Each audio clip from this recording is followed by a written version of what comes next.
Bonjour chers élèves, soyez les bienvenus à l'Université virtuelle africaine de développement. Le module d'aujourd'hui portera sur la sélection génétique sur le sujet mondain. Donc, pour cela, je vous propose le plan suivant. Dans un premier instant, on va parler des caractéristiques morphologiques du mondain, mais aussi comment les améliorer.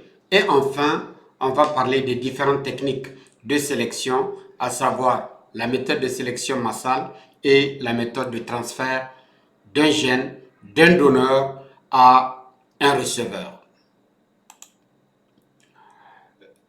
Les images que je vais utiliser dans le cadre de cette présentation sont issues de travaux réalisés par Dr Moustapha Mohamed Lamine, le responsable du département de biologie de l'université André Salifou de Zender et d'un grand éleveur du nom de Timéra. Ils ont fait les images qui vont entrer dans le cadre de cette présentation et qui très certainement est l'une des présentations les plus utiles en matière de sélection génétique. Il faut dire que cette présentation que je vais réaliser est complémentaire à la première présentation qui est relative au standard. Et je rappelle que le standard, c'est l'ensemble des caractéristiques morphologiques, mais aussi des attitudes qui permettent d'identifier et de reconnaître une race. Il faut dire aussi que cette présentation, elle est utile pour la sélection génétique, car elle va permettre aux éleveurs d'identifier et d'éliminer tous les sujets qui ont des défauts majeurs. Elle permettra aussi aux éleveurs de sélectionner un reproducteur pour telle ou telle caractéristique. Et enfin, elle est très utile parce qu'elle permettra de savoir quelle combinaison faudrait-il faire pour améliorer telle ou telle caractéristique, c'est un sujet. Donc, c'est une présentation qui est d'une grande importance, particulièrement dans le cadre de l'amélioration génétique. Cette présentation permettra aussi de répondre à la question comment sélectionner un gène.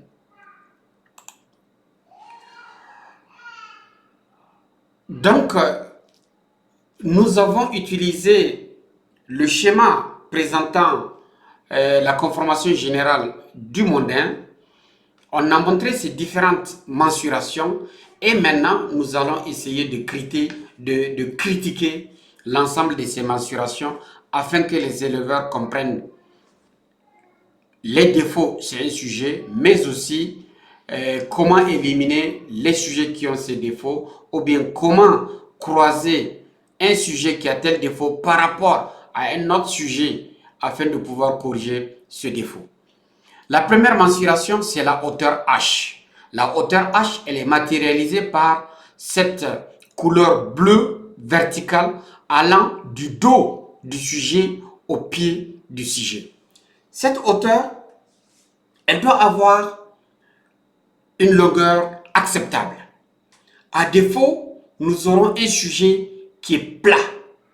Et lorsque le sujet est plat, c'est un défaut majeur. Autrement dit, c'est un sujet qui n'a pas suffisamment de hauteur. D'autre part, il faut dire que cette longueur doit être proportionnelle à la longueur allant du cloque du sujet à sa poitrine. Autrement dit, la couleur bleue verticale. Ces deux couleurs doivent être proportionnelles, si bien que le sujet aura cette conformation comparable à celle d'un cercle parfait. Et comme vous le savez, la longueur d'un sujet mondain est autour de 43 cm pour les mâles et 40 cm pour la femelle. Ça veut dire que la hauteur H doit tourner aussi autour de 40 cm. La deuxième mensuration, comme je le disais tantôt, c'est la couleur bleue allant du cloque du sujet au plastron. Donc, c'est la longueur L, autrement dit, c'est la deuxième couleur bleue. En effet, lorsque cette longueur est exagérée, on aura tendance à avoir un sujet qui est très allongé, comme si c'était un romain ou comme si c'était un géant de Montauban. Or, l'objectif n'est pas cela. S'il est très allongé, cela fait que le sujet manque d'élégance. Donc, cette longueur, comme je le disais, elle doit tourner entre 40 et 43 cm. Et entre la hauteur H et la longueur, il devrait y avoir une certaine proportionnalité. Et la troisième mensuration, c'est le dos, qui est matérialisé ici par le vert fluo. Chez le mondain, le dos, il doit être court. Si le dos n'est pas court, eh bien, nous aurons un sujet qui est allongé. Car lorsque le dos est court, cela va donner cette impression de forme arrondie et ramassée du sujet. Donc, lorsque le dos est court, cela donne une belle forme au sujet. Cela donne une belle conformation. C'est pour cela qu'il n'est pas recommandé d'avoir un mondain qui a un dos long. Il peut avoir un dos large, allant d'une épaule à une autre, mais le dos doit être court. La quatrième mensuration, c'est le bréchet.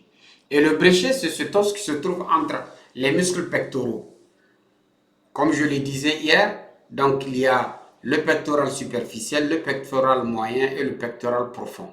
Donc le bréchet qui est matérialisé ici par la couleur orangée et qui est opposé au dos doit être aussi court. Si le bréchet est long, on aura tendance à avoir un sujet dont la forme générale est relativement longue. Et cela aussi est un défaut. Parlons à présent de la longueur de la queue, qui est matérialisée ici par la couleur jaune. Chez le mondain, la queue doit être courte, elle ne doit pas être longue. Lorsque la queue est longue, le sujet aura tendance à être long. Et cela est aussi un défaut. Après la queue, parlons du bouclier.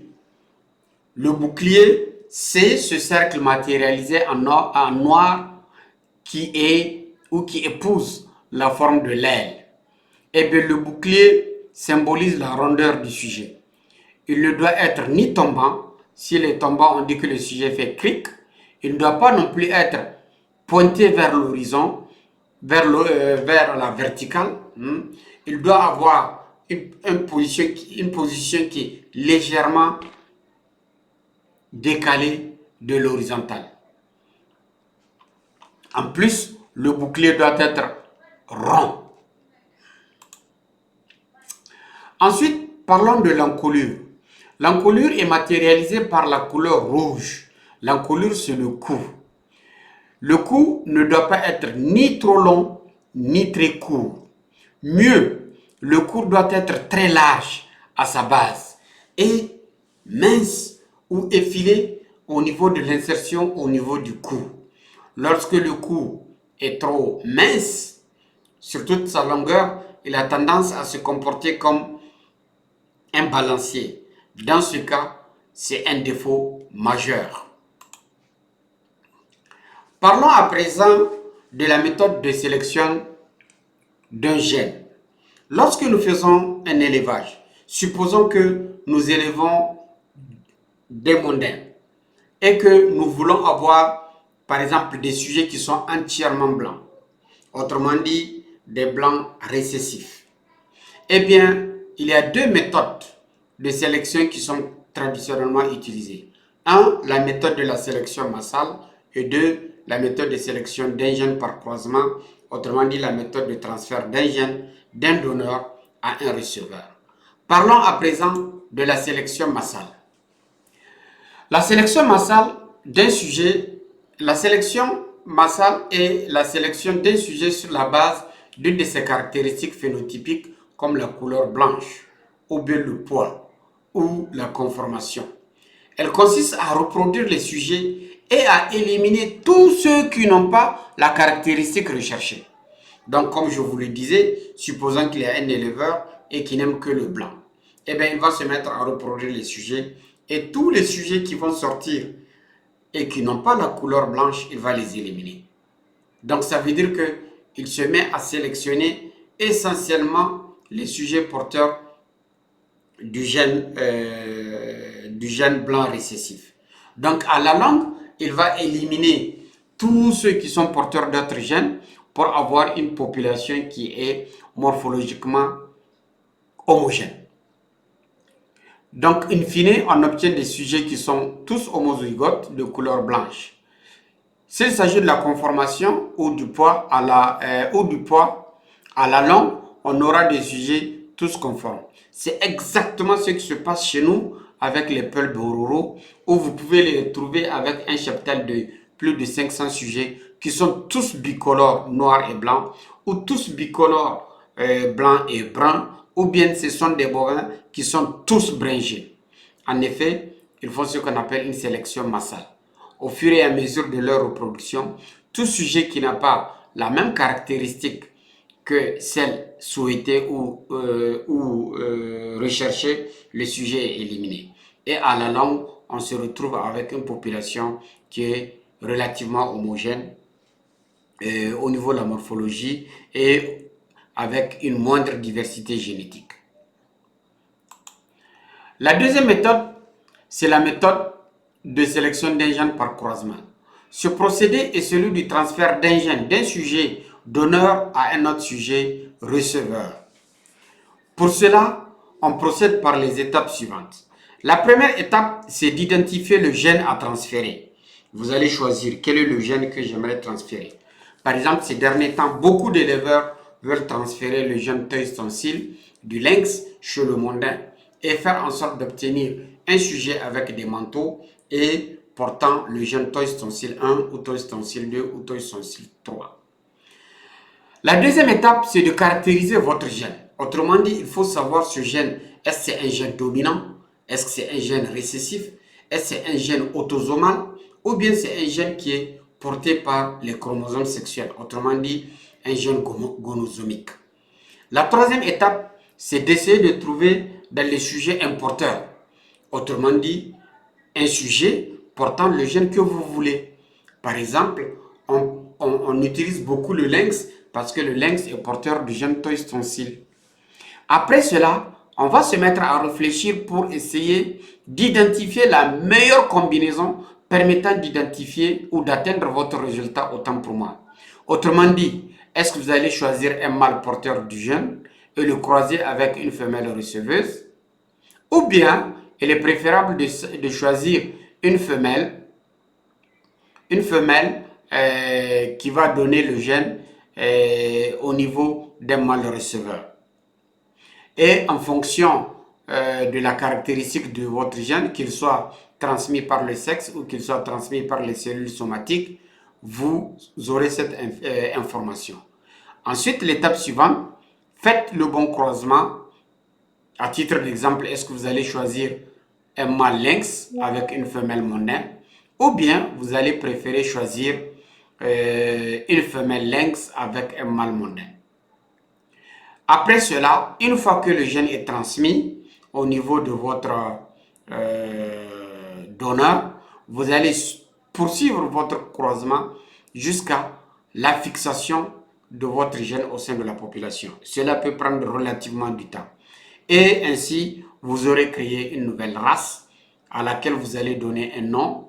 Et puis après, vous pouvez la déclarer pour qu'elle soit incluse dans le livre des origines des races et être homologuée. Eh bien, mesdames et messieurs, chers éleveurs, je suis au terme de cette présentation intitulée « La sélection génétique du mondain » qui est complémentaire au standard, ou plutôt à la présentation sur le standard du mondain, afin que vous puissiez connaître quelles sont les caractéristiques qui vous permettent de choisir un sujet, mais aussi de savoir est-ce que vous allez procéder par une sélection massale ou bien vous allez procéder par un transfert pour atteindre votre objectif. Je ne terminerai pas sans rappeler que l'Association des éleveurs de pigeons de race du Niger organise du 7 au 8 une foire nationale des sujets mondains, et cette foire fera non seulement de l'exposition mais aussi des ventes. Elle se fera en collaboration avec tous les groupes tous les clubs, à savoir les clubs mondains, les clubs texans, les clubs queue de pan, les clubs Lahore, les clubs King, les clubs géants de Montauban, les clubs Lahore, les clubs géants hongrois. Eh bien, tous les éleveurs sont invités à l'Académie des Arts afin de pouvoir venir voir les efforts que les éleveurs font, de les encourager, de les soutenir, afin que tout le monde comprenne que l'élevage de pigeons est une activité économique qui peut bel et bien être rentabilisée et même constituer non pas une source de revenus complémentaire, mais véritablement une activité génératrice de revenus qui peut faire nourrir son nom. Sur ce, je vous remercie et je vous donne rendez-vous au prochain module.